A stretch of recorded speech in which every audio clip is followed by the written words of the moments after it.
last November, discontinued the textbook rental program to the tune of $119 million. This is because the government is cutting back on expenditure due to the downturn in our economy.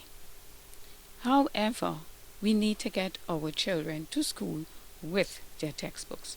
And so I implore and ask you, citizens of this great country, to give me textbooks, and I will give it to those who need them, in the sense that those who need to get textbooks have a book list to fill.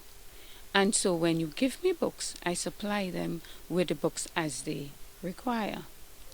If you do not have books to give and you need to get books, that is quite okay. The objective is to get the children the books as soon as possible. As you know, another school year is quickly approaching.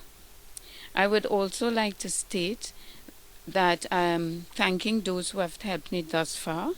So far, $100,000 worth in textbooks have been received and distributed, and a number of people have given willingly. Please don't burn your books. Please don't throw them away. Give them to me, and I will get it into the hands of the children who need them. That is primary school books, secondary school textbooks, and tertiary books as well. My contact information: I am Judith De Verteuil.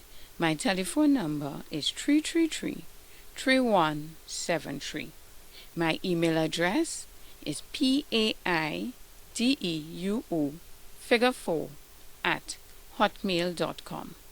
My telephone number is also on WhatsApp and Viber. Thank you so much. Good morning, ladies and gentlemen. My name is Judith De Verteuil. I am principal of two schools, Pioneer Learning Center and Mozart's School of Music. The topic I would like to discuss today is bullying and violence in our nation's schools. You will recall that there has been an escalation of violence in our schools, and we have a situation that needs to be dealt with.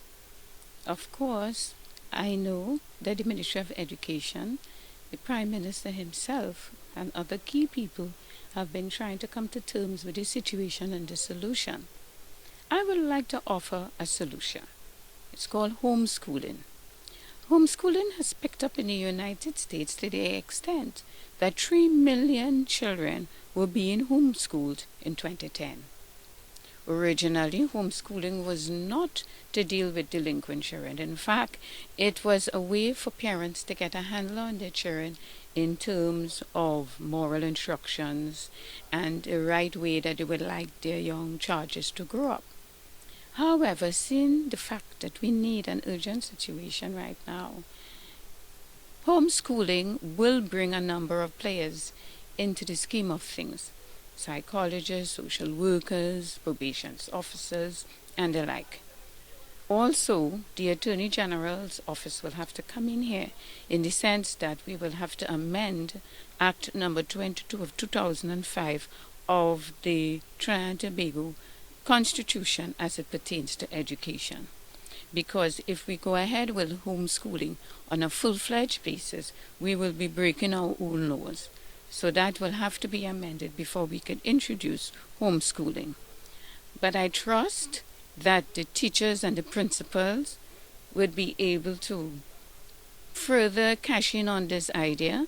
You can contact me. I will give you information shortly so that we together can deal with this situation of bullying and violence in the nation's schools. So as we amend the Act, as we approach this from the side of the parents and their responsibilities, I know indeed we will have a solution. Again, my contact information is 333-3173. I am also on WhatsApp and Viber, and my email address is paideuo4@hotmail.com. Thank you. Good morning. My name is Judith De Verteuil. I'm principal of two schools, Pioneer Learning Center and Mozart School of Music. The topic I would like to discuss today is job creation. I'm sure you are aware of the number of people who have been going on the breadline here in our sweet TNT. I have a solution. Through the 1970s and 80s, you would have seen a proliferation of co-ops, not only in Trinidad and Tobago but up the islands. Cooperatives do have a purpose in the sense that the company which is now putting these people on the breadline can actually make a startup payment into the cooperative, and the cooperative could deal with agriculture and also get funding from IFAD, that's the International Fund for Agricultural Development, which Trinidad and Tobago never tapped into. We can get into jams and jellies. We have a number of people, for example, up in Paramin that do a lot of seasoning that they bottle. So people who are going on the breadline can get into a cooperative, and the company that is now laying them off can help with the paperwork in setting up the cooperative. These people can then employ themselves in the cooperative that they are setting up, in terms of office staff, delivery people, merchandisers to pack the shelves, and they can then turn around and purchase from the cooperative at a cheaper price.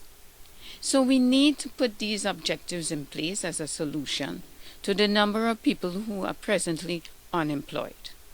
I know for a fact that some of these same people also have children in schools, and I am also giving information pertaining to bartering in the sense that these parents can contact me to get textbooks for their children free of charge. Come with our money and buy. It's a verse of scripture, you know. And I would like to offer my information so that you can contact me. My name is Judith De Verteuil, 333-3173.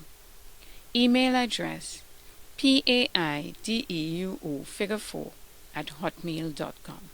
My number is also on WhatsApp and Viber. Thank you. Good morning. My name is Judith De Verteuil. I am principal of 2 schools, Paideio Learning Center and Mozart School of Music. I take note of the fact that the Minister of Health indicated some time ago that the government has put aside $7 million to treat with the Zika virus. When there was an outbreak of the chikungunya, I did an interview in the media indicating that Trinidad and Tobago is yet to meet the upgrade of the World Health Organization standards for mosquito-borne diseases. Why do I say that? It's because up to now, Trinidad and Tobago does not have treated bed nets. Yes, ladies and gentlemen, bed nets that are already treated so that infants and elderly people do not have to stand the fumes and that sort of thing that comes from spraying a room. I will also add that there are simple remedies to get rid of mosquitoes, bearing in mind that a mosquito have a flight distance of 1 mile. So if everybody in the community were to adopt some of these simple solutions, I know we will indeed take care of it. As of last Friday, I understand that there are 5 confirmed cases of the Zika virus. Mosquitoes do not like herbs, so you have your Spanish thyme, French thyme, mint, peppermint. You plant these around in your garden, you put them in your box window, they will not even fly into the house.